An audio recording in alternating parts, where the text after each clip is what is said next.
Hola, hola a todos, buenos días. Gracias por estar acompañándonos hoy en este inicio de este programa, que es un programa de educación en nutrición para personal de salud, especialmente para el personal del Instituto Nacional de Perinatología.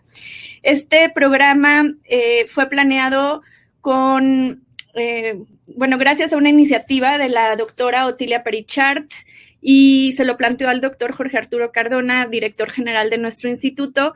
Y bueno, lo que pretende es que todos nosotros como trabajadores de la salud estemos bien alimentados, que nos den tips y recomendaciones para tener un estilo de vida saludable. Sabemos que la alimentación tiene un papel central para reducir muchas enfermedades y mejorar la respuesta inmune, que todos podemos hacer cambios en estos estilos de vida y mejorar nuestra alimentación es hacer un cambio importante. Entonces, bueno, pues sin más preámbulo, les voy a presentar a ustedes a la maestra Marcela Ruiz Cervantes. Ella es maestra en nutrición clínica, estudió la maestría en nutrición clínica aquí en el instituto. Es el programa que tenemos en conjunto con el Instituto Nacional de Salud Pública, las sedes aquí en el INPER, y actualmente es la coordinadora operativa de esta misma maestría en el instituto. Entonces, bueno, la dejo con ustedes para que haga la presentación de este programa que empieza el día de hoy. Adelante, Marce, buenos días y bienvenida. Buenos días, Itzel, muchas gracias. Bueno, pues buenos días a todos, sean bienvenidos a este webinar en la primera plática del programa de Educación en Nutrición para el Personal de Salud del INPER. Como ya lo comentó Itzel, agradezco mucho a la doctora Otilia Perichart y al doctor Cardona por la organización de este webinar y al equipo de logística. Este programa, les cuento rápidamente, que tiene el objetivo de brindar información y estrategias prácticas basadas en evidencia para mejorar alimentación y estilo de vida, con la finalidad de crear un impacto positivo en su salud. Las pláticas se impartirán todos los jueves a las 8 de la mañana hasta el día 3 de diciembre. El día de hoy comenzaremos con la plática titulada Estilo de vida saludable en personal de salud en tiempos de COVID, que será impartida por la licenciada en nutrición, Aline Huerta Álvarez, quien también es estudiante de la maestría en nutrición clínica. Adelante, Aline. Gracias, Marce. Buenos días, es un gusto poder estar aquí con ustedes el día de hoy. Y bueno, pues vamos a comenzar con este tema tan importante en este tiempo. Para empezar, ¿qué vamos a ver el día de hoy? Bueno, pues vamos a dar un panorama general de toda la situación, un poquito de estadística, las comorbilidades que se ha visto, también cómo está viviendo esta situación el personal de salud. Y ahora sí vamos a enfocarnos en algunos aspectos del estilo de vida saludable, como son la alimentación, la actividad física, el sueño, el manejo del estrés. También vamos a hablar un poco de las metas de control metabólico y finalmente daremos algunas conclusiones antes de dar paso a las preguntas que ustedes nos podrán hacer. Entonces, ¿cómo estamos en esta pandemia? Bueno, actualmente hasta el 13 de octubre de este año, pues lamentablemente ya se superaban los 37 millones de casos a nivel mundial y también ya se superaba el millón de muertes. Aquí vemos que a mayor de densidad de color, pues mayor son los números de casos, ¿no?, que se están reportando a nivel global. Y vemos que la región más afectada actualmente, pues ha sido el continente americano, tanto en el número de casos también como en la mortalidad. Y en México, ¿cómo estamos viviendo esta situación? Bueno, pues igual, hasta el día 13 de octubre ya se superaban los 800,000 casos y también las 83,000 muertes. Vemos que la mayoría de los estados siguen en el semáforo naranja, entonces pues tenemos que seguir pendientes de todas las medidas. Ahora, ya vimos un poquito de la estadística a nivel global y nacional. Ahora veamos qué es lo que se ha visto que influye en los desenlaces por COVID. Bueno, hay varios, aquí mencionaremos solamente algunos, y que son, por ejemplo, una mayor edad, el sexo masculino, la presencia de sedentarismo, de tabaquismo y un estado proinflamatorio que está dado por enfermedades crónicas no transmisibles como son pues las que vemos aquí y que coinciden con las reportadas en los datos oficiales de nuestro país, que son las que presentaban los pacientes que fallecieron.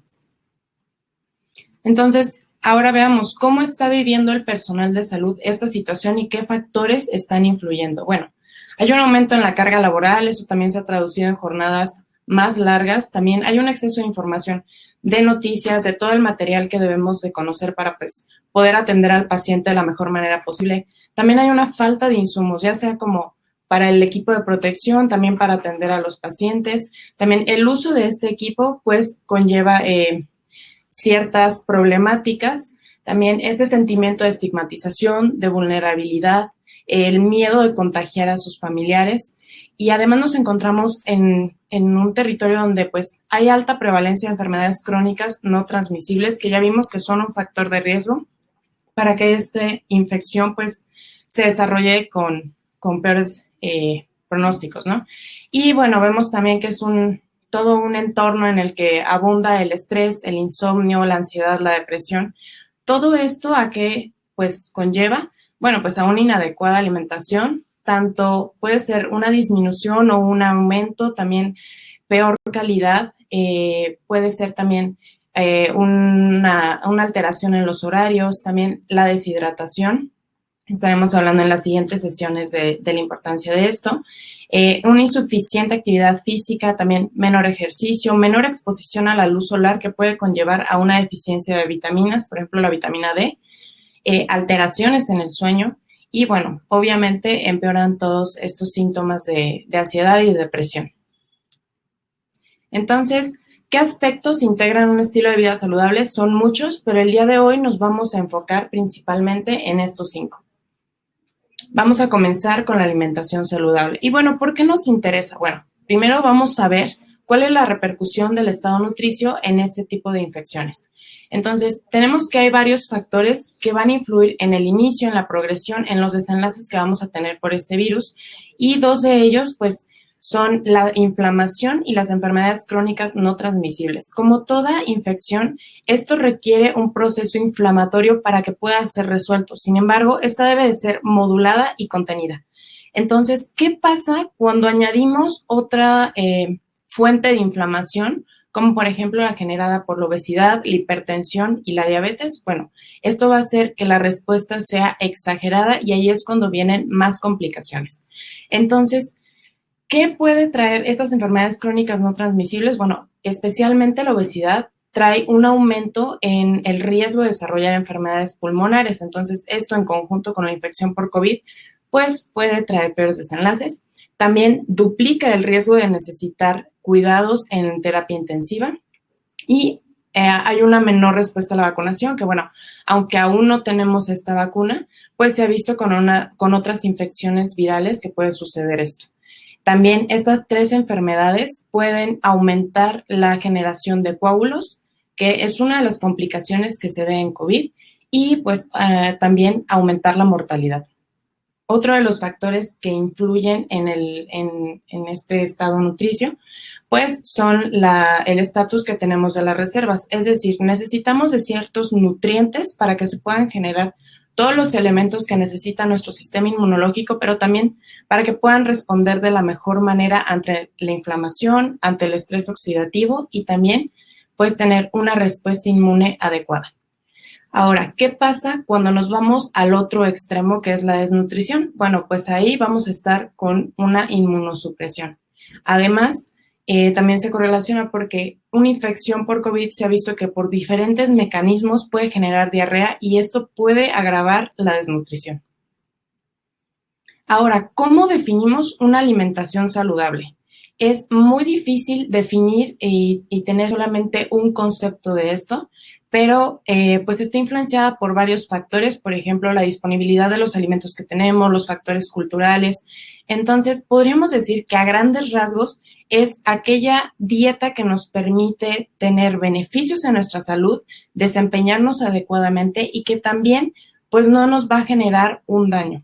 Ahora, ¿de qué se compone una alimentación saludable? Ya lo estaremos abarcando más a profundidad en las siguientes 2 sesiones, pero pues podemos decir que se compone por alimentos naturales. Y vamos a empezar por la hidratación, ¿no? Ya decíamos que el personal tiene que usar este equipo de protección, que además pues son jornadas laborales muy prolongadas, entonces sabemos bien que en la población es muy importante la hidratación, pero bueno, especialmente en personal de salud, ahora resalta esta importancia. También sabemos que debe de tener fuentes de vitaminas, de minerales y de fibra, y uno de los grupos de alimentos que nos otorga esto, pues son las verduras y las frutas. También es importante que incluyamos cereales y granos enteros. Estos nos van a aportar energía y también nos van a aportar fibra, y también fuentes de proteína, ya sea de origen animal o vegetal. Entonces, en las fuentes de origen animal, ya sabemos, encontramos, por ejemplo, el pollo, el pescado, también los lácteos, que de preferencia deben de ser desnatados, y también las leguminosas, que estas, además de aportarnos esta proteína de origen vegetal, también nos va a aportar la fibra.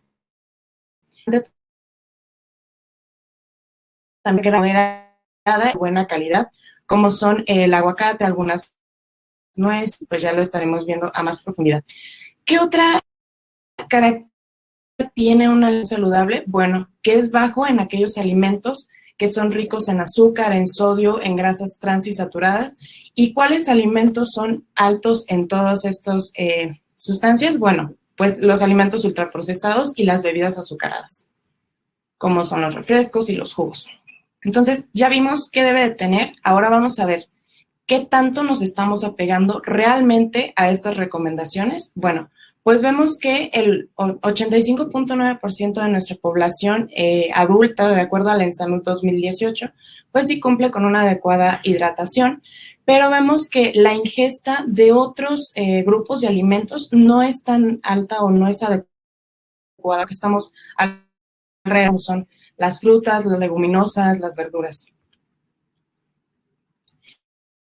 Y de los grupos de alimentos que no son recomendables, ¿qué tanto estamos consumiendo? Bueno, pues vemos que resalta el consumo de bebidas azucaradas, también de postres y también de cereales dulces. Entonces es importante prestar atención, porque ya vimos que todo esto lo que hace es una inflamación y pues traer desenlaces no favorables. Ahora veamos un poco acerca de la actividad física. Entonces, muchas veces nos dicen actividad física y ejercicio y no sabemos muy bien la diferencia, o puede generar un poco de confusión. Entonces, para empezar, ¿qué es física? Bueno, es cualquier movimiento corporal que exige que utilicemos energía. Ahora, ¿qué es el ejercicio? Bueno, esta ya es una actividad planificada y que tiene como fin, pues, mejor. ¿Cuáles son las metas en la actividad física? Bueno, pues esto podemos medirlo de manera objetiva con el uso de un podómetro y los pasos al día, ¿no? Cuantificándolos. Entonces, cuando una persona realiza menos de 5,000 pasos al día, esto se considera sedentarismo, mientras que cuando lo recomendable son 10,000 pasos al día. A más de 5,000 pasos, pues ya se considera que comienza a otorgarnos beneficios cardiometabólicos. Y ahora, en cuanto al ejercicio, ¿cuánto se recomienda? Pues esto va a depender de la intensidad. ¿Y qué es la intensidad? Es el esfuerzo que una persona requiere para realizar la actividad. Entonces, si es una intensidad moderada, se requieren 150 minutos por semana, que equivaldrían aproximadamente a 30 minutos 5 veces a la semana. O también es importante decir que para que se obtengan estos beneficios, es importante que se realicen en bloques de 10 minutos. También, si la intensidad es vigorosa, pues debe de ser mayor a 75 minutos, y este tipo de ejercicio ha de estar acompañado con un entrenamiento de fuerza al menos 2 días a la semana. Entonces vemos que pues el 24.8% de la población realiza menos de 150 minutos por semana, y bueno, aún nos queda mucho por trabajar para aumentar la actividad física. Entonces, ¿qué factores son los que han influido en el? Y esto es desde antes de la pandemia, ¿no? Principalmente es que la falta de tiempo, y además a esto se suma la falta de espacios seguros para poder realizar la actividad física, aunado a que nuestras actividades, ya sea de esparcimiento o las cuestiones laborales, nos exigen estar sentados la mayor parte del día. A esto se ha sumado que ha disminuido del 35 al 40% del gasto energético por la actividad física, pues en este confinamiento y debido al cambio en nuestro estilo de vida. ¿Qué impacto tiene el sedentarismo en la salud? Bueno, pues vamos a ver que a nivel mundial es el cuarto factor de riesgo en mortalidad. Esto es bastante considerable y en cuanto a otras enfermedades, vemos que contribuye alrededor de una cuarta parte de los casos de cáncer, también en diabetes, en cardiopatía isquémica. Hay una disminución de la masa muscular y también de la fuerza, aspectos relacionados con, por ejemplo, con la sarcopenia, y también hay cambios neurodegenerativos. Además, esto aumenta la inflamación y disminuye la resistencia a la insulina. Esto influye en la generación de otras enfermedades como son, por ejemplo, el hígado graso no alcohólico, pero también alteraciones gastrointestinales u hormonales. Ahora, ¿cómo se relacionan el ejercicio y el sistema inmunológico? Bueno, nuestro cuerpo tiene varias líneas de defensa y la primera de ellas son las estructuras. Entonces, para que estas estén en un adecuado estado, pues se requiere que se estén renovando constantemente. Y para esto, pues nos va a ayudar el ejercicio también. Además, se ha visto que el ejercicio aeróbico y de resistencia mejoran el funcionamiento del sistema inmunológico, reducen la inflamación y también se ha observado que cuando se hace ejercicio más allá de 6 meses, pues va a reducir que tiene la edad sobre el sistema inmunológico, que es un declive. Entonces, nos ayuda a atenuar esta disminución en nuestra función inmunológica. Y bueno, ahora aún no tenemos datos concluyentes de COVID, pero sí se ha observado que hay una menor incidencia y mortalidad en otras infecciones virales como son la influenza y la neumonía. Entonces, ¿cuáles son las ventajas de aumentar la actividad física? Bueno, van a reducir el riesgo cardiovascular y también van a favorecer el control de otras enfermedades crónicas no transmisibles como son la diabetes. También nos van a ayudar a mejorar nuestro bienestar, nuestro humor, la función cognitiva y reducir padecimientos psiquiátricos como depresión, ansiedad y retrasar la aparición de la demencia. También disminuyen las complicaciones por enfermedades infecciosas, que es un aspecto que pues aquí nos está interesando bastante. Además de una pérdida de peso y lograr una adecuada composición corporal, es decir, mantener de grasa corporal y de músculo en los parámetros deseados. Y también nos ayudan a lograr una funcionalidad, flexibilidad, equilibrio y salud ósea. Esto se relaciona con una prevención de las caídas, pero también con un envejecimiento saludable. Entonces, ahora pasaremos al aspecto del sueño. Y para empezar, ¿qué es el sueño, no? O sea, ¿cómo lo podemos definir? Bueno, pues este es un aspecto multidimensional y en el que no solo implica las horas de sueño, sino también qué tanto podemos o qué tan bien podemos realizar nuestras actividades cuando estamos despiertos. Esto se debe de adaptar a las demandas que tiene tanto el individuo, las sociales, las ambientales, y no solamente nos trae beneficios físicos, sino también mentales, como ya resaltábamos, ¿no? Entonces, se va a caracterizar por 5 aspectos que van a ser la satisfacción subjetiva, es decir, qué tan bien siento que estoy durmiendo, ¿no? Este día dormí bien o no me fue suficiente. El tiempo apropiado es el horario en el cual estamos durmiendo, entonces se sugiere que nos vayamos a dormir entre las 8 y las 12 de la noche aproximadamente. También la duración adecuada, que va de 7 a 9 horas, y esta va cambiando con la edad, pero bueno, estamos hablando ahorita de la población adulta. Además de una alta eficiencia, que es el tiempo que tardamos en quedarnos dormidos, o si tuvimos por alguna razón que despertar en la noche o despertamos, qué tan bien podemos volver a quedarnos dormidos. Y esto aproximadamente al inicio de la noche son de 20 a 30 minutos. Además de lo que ya mencionábamos, qué tanto puedo mantener el estado de alerta a lo largo del día. Y bueno, ¿cuál es la importancia? Ya vimos, ayuda a regular el estado de ánimo, también nuestra temperatura corporal y el balance hormonal.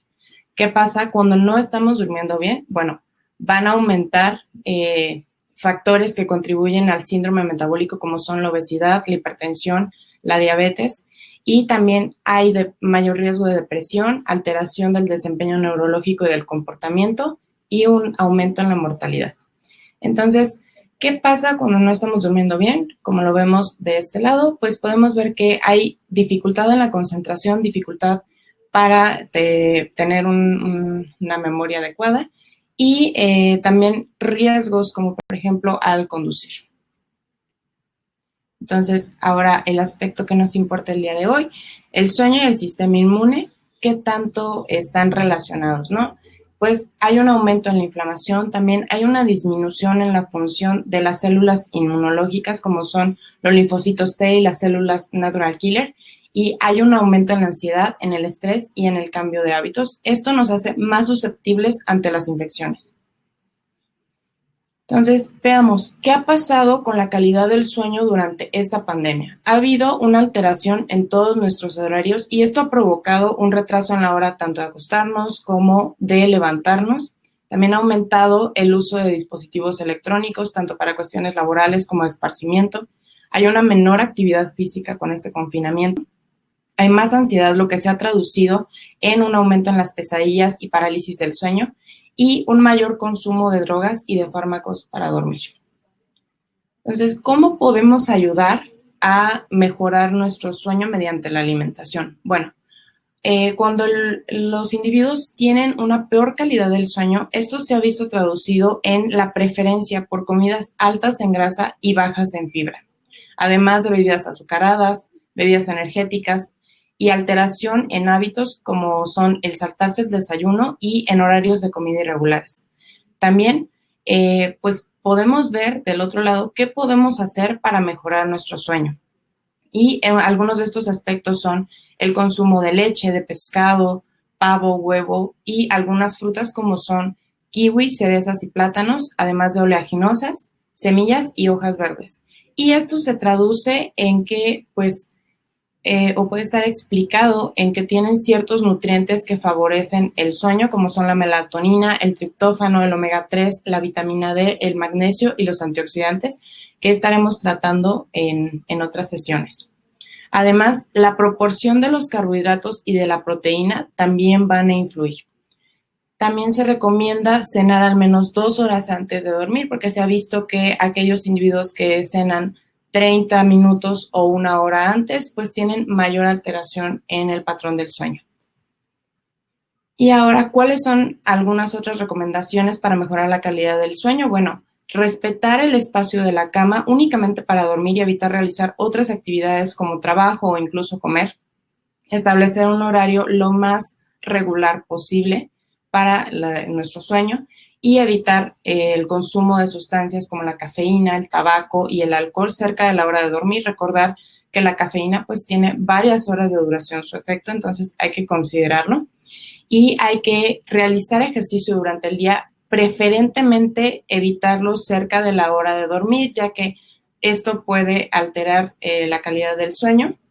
Y preferir actividades que nos permitan relajarnos, como son leer, tomar un baño. Es decir, hay que establecer una rutina que nos permita relajarnos antes de la hora de dormir, además de disminuir el uso de pantallas al menos 30 minutos antes de dormir, y buscar que la habitación tenga condiciones que pues, nos hagan sentir cómodos, como son una temperatura agradable y también que esté oscura. Ahora veamos un poco acerca del manejo del estrés emocional. Y bueno, para empezar, tenemos que ver qué es el estrés, ¿no? Es una reacción ante un agente externo que nos exige, pues, una demanda y se va a traducir en una tensión física o emocional. Y esta puede ser necesaria, por ejemplo, para nuestra supervivencia o para enfrentar desafíos del día a día, pero el problema viene cuando esta respuesta ya es sostenida. Entonces, estos cambios que vemos en la parte inferior son mantenidos a lo largo de mucho tiempo y es ahí cuando vienen varias consecuencias, pues, negativas. Entonces, vamos a ver, hay una amplia gama de consecuencias que nos va a traer el estrés, pero aquí tenemos solamente algunas y las más significativas, podríamos decirlo. Entonces nos va a traer mayor fatiga, problemas de concentración y de memoria, también problemas con el sueño, ya sea una disminución o un aumento en el sueño, también depresión y ansiedad, un aumento en el uso de alcohol o drogas, alteraciones gastrointestinales, una pérdida o aumento de peso y mayor riesgo de enfermedades crónicas no transmisibles. Ahora también nos hace más susceptibles ante infecciones virales y este es otro de los aspectos que generan una menor respuesta ante la vacunación. Ahora veamos, ¿qué es el estrés? ¿Qué es el estrés traducido en el personal de salud por el trabajo? Bueno, pues es el síndrome de burnout. Y este se va a caracterizar por un agotamiento, por un negativismo y por un menor desempeño y eficacia profesional que tienen repercusiones tanto en el sistema de salud, en el cuidado del paciente, pero principalmente hoy queremos señalar, ¿no?, el efecto que va a tener en la salud del personal de salud. Y ahora vemos que pues puede generar un aumento en el consumo de sustancias, mayor depresión y menor autocuidado, que es precisamente lo que queremos fomentar el día de hoy. Para poder cuidar de otros, pues tenemos que cuidar nuestra salud. Entonces, ¿qué pasa con el alcohol y el tabaco? Bueno, pues se recomienda no consumir el alcohol y en caso de que pues lo hagamos, que este consumo sea esporádico y que no se supere más allá de 1 copa al día en mujeres y de 2 copas al día en hombres. ¿Qué pasa con esta situación del alcohol? Además de todos los efectos que tiene, bueno, pues en esta situación puede aumentar el miedo, la ansiedad y la depresión. También es importante evitar el tabaquismo, ya sea primario o de segunda mano. Y bueno, su consumo se ha visto, ya lo vimos desde las primeras diapositivas, con una mayor susceptibilidad a complicaciones ante el COVID y mayor en necesidad incluso del uso de terapia intensiva. Además de que tiene otros efectos como son una menor cicatrización de heridas, una menor densidad ósea, lo cual se traduce en mayor riesgo de fracturas, y también otros efectos como son mayor riesgo de úlceras gástricas, de ceguera y de amputaciones. Entonces, usualmente nos enfocamos únicamente a la parte pulmonar o al mayor riesgo de cáncer, pero bueno, vemos que tiene efectos en muchos sistemas. Además, ambas sustancias van a aumentar el riesgo de enfermedades crónicas no transmisibles. Y bueno, vamos a ver un poquito acerca de las metas de control metabólico. ¿Y por qué quisimos abarcar este tema? Bueno, pues porque tenemos una alta prevalencia en nuestro país de estas enfermedades y estos datos son del ENSANUD 2018, donde vemos que, bueno, 3/4 partes de nuestra población tienen sobrepeso y obesidad, un 10% padecen diabetes y un 18% padecen hipertensión, aspectos que ya veíamos que estaban relacionados con mayor número de complicaciones y que coinciden también con las comorbilidades registradas en aquellos pacientes que fallecieron por COVID en nuestro país. Entonces, si ya tenemos alguno de estos factores, pues lo que sigue es monitorizar de cerca todo este manejo, ¿no? Y vemos que, bueno, si tenemos sobrepeso y obesidad es importante, pues, identificarlo con el índice de masa corporal, también con la circunferencia abdominal, y esto es muy fácil, ya que no únicamente necesitamos una cinta métrica, colocar la cinta a la altura de nuestro ombligo, y bueno, vamos a buscar que la circunferencia abdominal, la meta es que en mujeres sea menor a 80 centímetros y en hombres sea menor a 90 centímetros. Ahora, como decíamos, si ya tenemos sobrepeso y obesidad, bueno, pues hay que buscar una pérdida del 5 al 10% y que ésta sea sostenida durante más de un año. Además, si hay la presencia de diabetes, buscar que la hemoglobina glucosilada sea menor a 7%, y aquí pusimos en la mayoría de los casos porque pues esto depende de la edad, del tiempo de evolución, pero lo que sí se debe buscar es que nunca sea mayor al 9%, además de que la glucosa en ayuno esté entre 80 y 130 miligramos por decilitro, y la hipertensión arterial igual, 130/80, menor a esta cantidad. También el colesterol no HDL menor a 130, entonces aquí vemos que el 130 pues se repite varias veces. Eso nos puede ayudar a recordar un poco más fácilmente estas metas. Además, los triglicéridos, buscar que estén por debajo de 150 miligramos sobre decilitro. Y finalmente, para recapitular, bueno, pues ahora más que nunca es fundamental mantener un adecuado estilo de vida para reducir el riesgo de complicaciones por el nuevo coronavirus. Además de todas las medidas de higiene que pues se nos recuerda que debemos de seguir para la prevención de este nuevo virus, es importante mantener un adecuado sistema inmune a través de los cambios en la alimentación, también la realización de la actividad física, los hábitos de sueño, el control de estrés y en caso de padecer enfermedades crónicas no transmisibles, lograr las metas de control establecidas y todo esto se hace pues con un equipo multidisciplinario y debemos de acudir con aquel profesional de la salud que sea el adecuado para cada tipo de intervención. Entonces quiero cerrar nada más con esta frase: nunca es demasiado temprano o demasiado tarde para trabajar en tu versión más saludable. Gracias por su atención.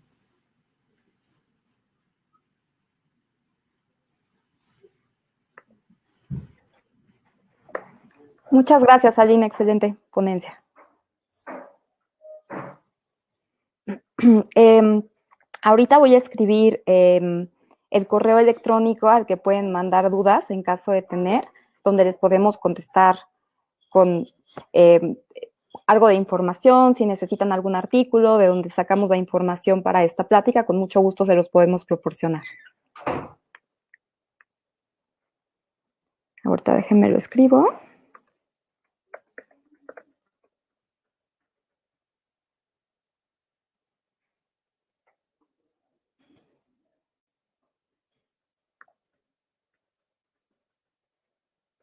Listo. Muchas gracias y los esperamos para las siguientes pláticas. Esperemos haya sido de su agrado y les haya servido o les sirva para hacer conciencia de los cambios necesarios para mejorar su estilo de vida y buscar una mejor versión de ustedes mismos. Gracias, Marce. Gracias, Aline. Entonces, bueno, pues los esperamos aquí la próxima semana, jueves a las 8 de la mañana. Les recordamos que vamos a estar todos los jueves. Son 8 semanas a partir de hoy y pues a empezar con una vida saludable. Empezando, como bien lo dijo hoy Aline, con comer bien y dormir, ¿no? Muchas gracias y excelente día para todos. Gracias, hasta luego. Bye.